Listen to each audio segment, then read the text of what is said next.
हाँ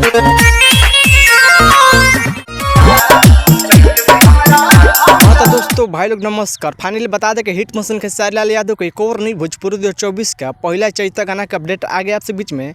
इसी वीडियो में बताने से बीच में किस चैनल पर कब लॉन्च किया जाएगा आपसे बीच में। उससे पहले बता दें जो भाई लोग अभी तक चैनल सब्सक्राइब नहीं किए हैं तो प्लीज़ चैनल सब्सक्राइब कर लीजिए। सबसे पहले ऐसा भोजपुरी ब्रेकिंग लेटेस्ट अपडेट जानकारी जानने के लिए शुरू से अंत इस वीडियो में बना आपसे बीच में चैनल पर जानकारी मिल जाए करेगा। फाइनली बता दें 2024 खेसारी लाल चैता गाना का पोस्टर आपसे बीच में जारी कर दिया गया। जी आप देख रहे हैं स्क्रीन पर जिस गाना का टाइटल है जोरे तोर माई के। भयंकर टाइटल है, क्या गाना का टाइटल है चैता 2024 का जोरे तोर माई के। इस गीत को गाए हैं इनकी hit machine trend star Khesari Lal Yadav और साथ में सेल्फी राज ने गाना का डोट गाना होने वाला है जोरे तोर माई के। इस गीत का बात करें वाले गीत को लिखे हैं यानी कि कृष्णा बेदर्दी गाना लिखे हैं। जानते हैं आप भाई लोग, आप जानते हैं कृष्णा बेदर्दी ऐसे गाना लिख के आते हैं आपसे बीच में।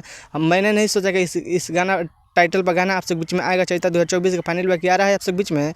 इस गाना म्यूजिक संगीत की बात करें तो म्यूजिक दिए हैं आर्या शर्मा ने। जबरदस्त गाना होने वाला 2024 का पहला चैता गाना खेसारी लाल का जिस गाना टाइटल है जो रे तोरा माई की। इस गाना का फाइनली रेडी टाइम आपसे बीच में आ गया है यानी कि कल सुबह 11 तारीख सुबह 7 बजे VR म्यूजिक भोजपुरी यूट्यूब में देखने सुनने को मिलेगा जो रे तोरा माई की। इस वीडियो में देखने में खेसारी लाल यादव और रानी एक्टर चैनल होने वाला है VR music Bhojpuri YouTube channel जिस गाना का टाइटल है जो रे तोर माई की। इस गाना का टीजर आपसे बीच में शाम तक आपसे बीच में देखने सुनने को मिलेगा।